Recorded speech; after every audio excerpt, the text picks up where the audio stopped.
Hello बच्चों, मेरा नाम मानसी है और आज मैं आपके लिए आपकी class 4th new NCERT Hindi Veena का चैप्टर नंबर 7 लेकर आ गई हूं, जिसका नाम है नकली हीरे। और ये चित्र कहानी है कि चित्र के साथ यहाँ पर आपको कहानी पढ़ाई जाएगी। तो देखते हैं, बहुत ही मजेदार कहानी होगी। नकली हीरे कौन लाता है, नकली हीरे किसके पास होते हैं और कैसे उनकी पहचान होती है। तो चलिए पढ़ते हैं। कानपुर के बुद्धिमान और वृद्ध राजा का एक ही बेटा था। कानपुर के एक राजा थे, उनका एक ही बेटा था। तो वो क्या कहते हैं, मैं अधिक दिन जीवित नहीं रहूंगा, मुझे अपने पुत्र के लिए कोई सलाहकार ढूंढना होगा। कि मतलब अब मेरे बाद तो राजा मेरा पुत्र बनेगा, तो उसके लिए कोई सलाहकार ढूंढूं कि जो उसको सलाह दे। मैं आप सबसे एक प्रश्न पूछना चाहता हूँ। वो लोगों को बुलाता है और कहता है, राजा मैं आप सबसे एक प्रश्न पूछना चाहता हूँ, कृपा करके स्पष्ट उत्तर दीजिए। स्पष्ट मतलब सही से। अब प्रश्न है, क्या पूछते हैं वो प्रश्न देखते हैं। क्या मैं बुद्धिमान और ईमानदार राजा हूं? वो पूछते हैं कि क्या मैं बुद्धिमान हूं या बुद्धिमान और ईमानदार राजा हूं। सब दरबारियों ने बारी बारी से यही उत्तर दिया, निसंदेह। मतलब कोई भी इसमें संदेह नहीं है महाराज, कोई भी ऐसा संदेह नहीं है, डाउट नहीं है इसमें। संसार में आप सा बुद्धिमान और ईमानदार राजा और कोई नहीं है, कि दुनिया में कोई ऐसा राजा ही नहीं है जो आपसे ज्यादा बुद्धिमान हो और ईमानदार हो। सबने ऐसा ही कहा। हर दरबारी को राजा ने एक एक हीरा दिया।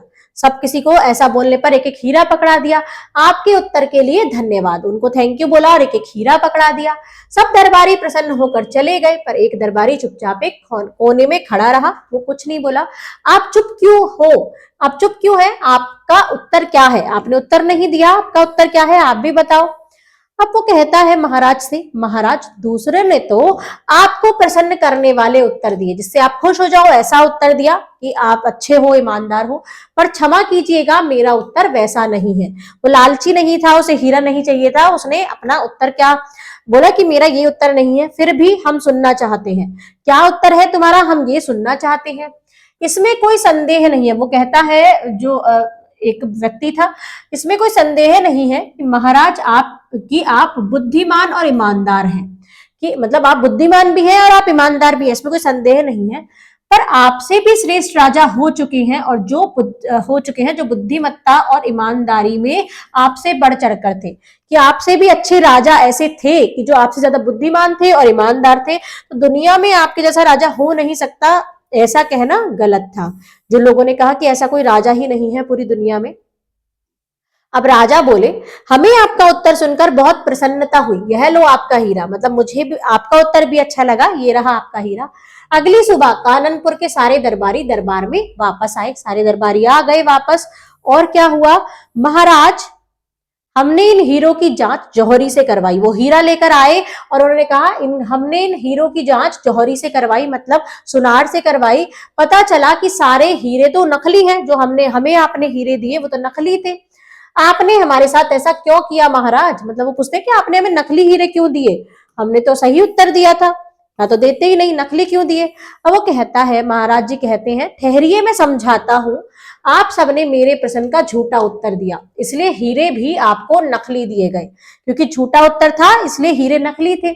पर इस नौजवान ने सीधा साधा उत्तर दिया, इसलिए मैंने इसलिए इसे असली हीरा दिया गया। जो आखिरी व्यक्ति था, जो चुपचाप खड़ा था, उसको असली हीरा मिला, क्योंकि उसने सही बात बोली थी।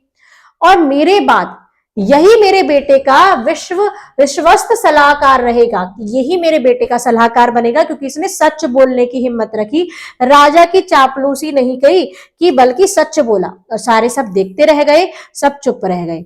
तो यहाँ पर बच्चों एक शिक्षा मिलती है कि चाहे हम कितने भी बड़े व्यक्ति के पास, राजा के पास क्यों ना खड़े हो, हमें सच बोलना चाहिए। हमें सच को, ऐसा नहीं है किसी की चापलूसी करने के लिए, पॉइंट्स बनाने के लिए, हमें अच्छी चीजें बोलनी चाहिए। जो सच है वो बोलना चाहिए और सच का ही साथ देना चाहिए।